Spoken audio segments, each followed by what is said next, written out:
moi, on m'a désigné volontaire pour être rapporteur de l'atelier binôme management de proximité.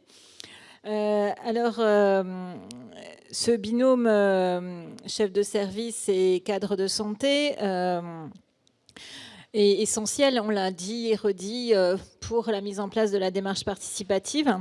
Mais ce binôme, il n'est pas inné.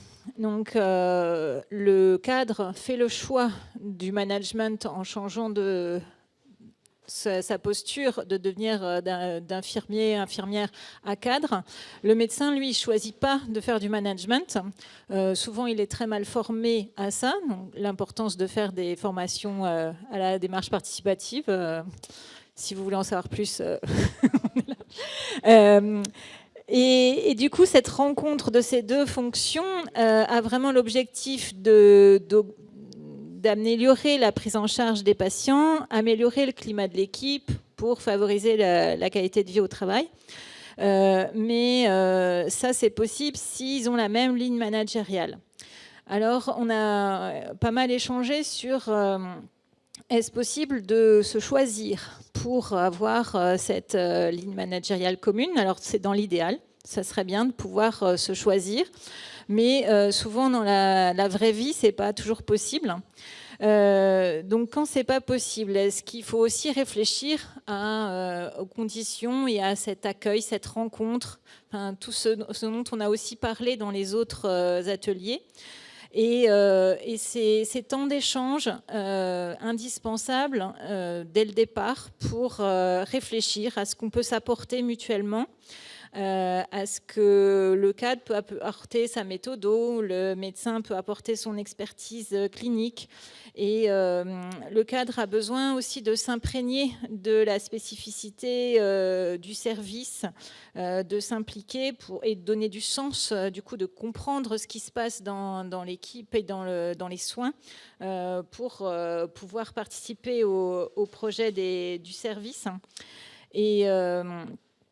Et apprendre à se connaître pour comprendre ce qu'on attend l'un de l'autre, pour échanger sur les valeurs communes. Et ça se passe par des échanges formels ou informels, comme les espaces de rencontre entre managers, dont on a parlé au niveau de la démarche participative. C'est aussi une affaire de compromis, parce que c'est important que dans ce binôme, dans le faire équipe, chacun des deux membres du binôme fasse des compromis pour y arriver ensemble. Alors, il y a eu toute une série de choses notées pour favoriser le binôme cadre-médecin. J'en ai souligné 3 qui sortent un petit peu des classiques. Partager les difficultés ensemble, pas que ça soit la faute de l'un ou de l'autre, mais vraiment les vivre ensemble, mais aussi fêter ses réussites.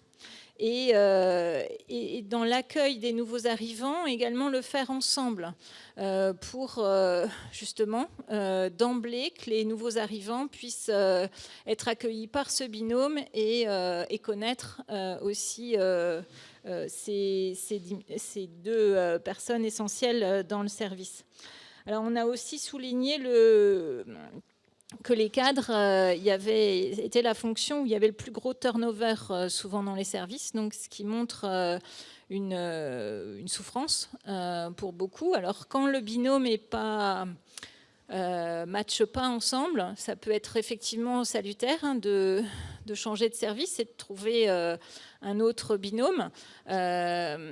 Et d'autant plus pour les équipes, parce qu'on sait que quand le binôme n'a pas cette même ligne managériale, ça crée de la souffrance pour les équipes. Donc, il faut effectivement qu'ils soient sur cette même longueur d'onde. Et